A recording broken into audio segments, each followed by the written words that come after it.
So how is it going, guys, and welcome to the channel, welcome to Mood. No, we're not gonna be fixing today the FRS, but I really want to share with you a bunch of parts are already in place, and yes, you can load this thing with a bunch of things and it will tolerate that. So we're in the middle of the process. We're doing timing belt service, we're doing sprockets, we're doing seals, and a lot of things are yet to come. I really want to thank Carlos. If you're watching this video, thank you very much. You really helped me hooking some really good Toyota parts. But let me show you what we have here. No, we're not gonna be fixing, and as you can imagine from the title, we are gonna be doing a review. This is an 4Runner, and after driving this car just for a couple of hours, I can tell you this is a truck.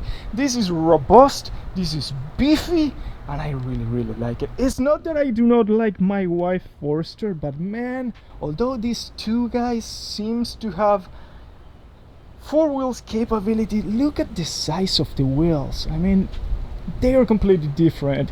They sell as SUV, but this one is not an SUV. Don't get yourself lied. This is a massive truck.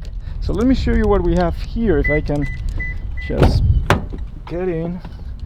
And yeah, let's pop it up. So underneath this hood, man, this is heavy. Whoo! We do have a 4.0 V6 engine made, of course, by Toyota, but man, this feels beefy. Although the car, it's I would say quite heavy, the engine feels so powerful when you're driving it. It combines a 5-speed automatic transmission and capabilities for 4-wheel drive, rear-wheel drive, and also it has the locking differential system. So, you know, basically you can take this car and do some crazy off-roading without being blamed or laughed at with, you know, other Jeeps and other stuff. If you get inside the car, you can see quite a, I would say, standard type of SUV, but here's when it starts getting interesting. You can basically decide if you want to drive this in rear-wheel drive, 4-wheel drives, or AWD, and then you can lock the 4-wheel drives into the load mode, which is kind of the off-road stuff. And then if you look behind, you know, look at the space. This is quite spacious. Again, guys, we're talking about an SUV apparently, but it feels like a truck. Yes, it's not the typical pickup truck. I think it's different in this case. It's more SUV type of style. But look, it has towing equipment.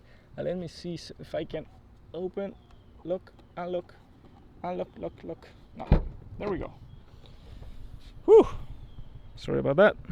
And look at this, man, it has a huge capacity to load a bunch of stuff. And you're talking about an SUV that, you know, they sell as an SUV, but I can assure you, man, this feels like a truck.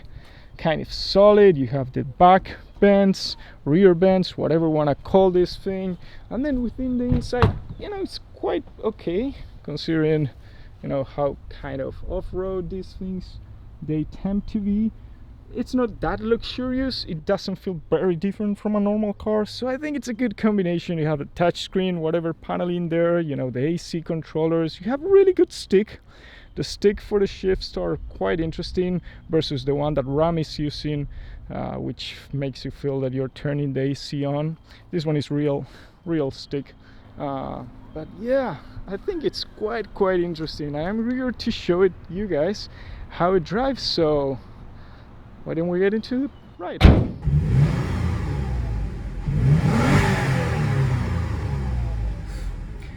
It feels good.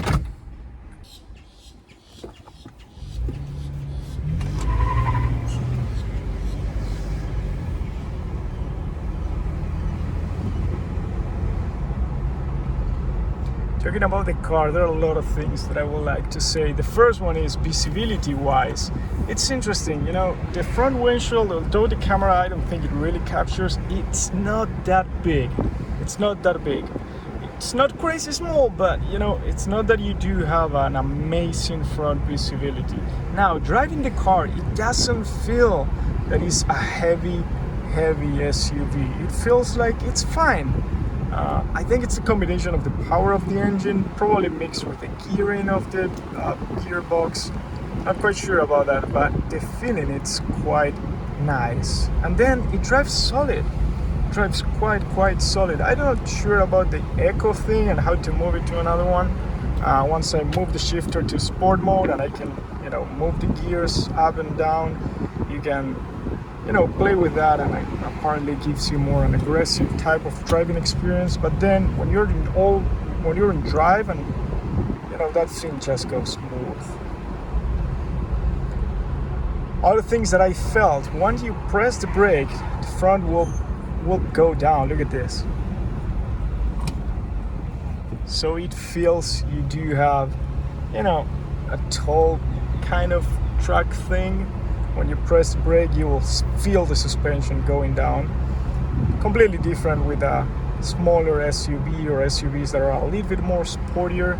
This one feels more as a truck type of experience with the suspension. But acceleration wise is great, and braking wise it's also really good. Brakes, they brake. I mean, they do what they need to do.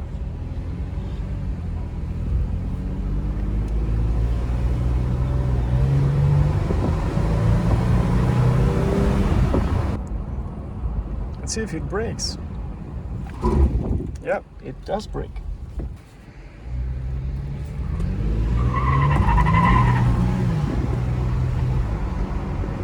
It drives. I mean, you press the gas and that 4.0 V6 starts moving, man. It moves.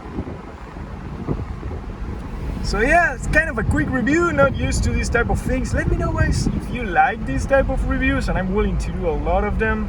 I'll probably park here and take some cool photos for the thumbnail, and that's gonna be probably it, you know. But let me know what you guys think. I'm pretty eager to do more of these type of videos if you guys like them.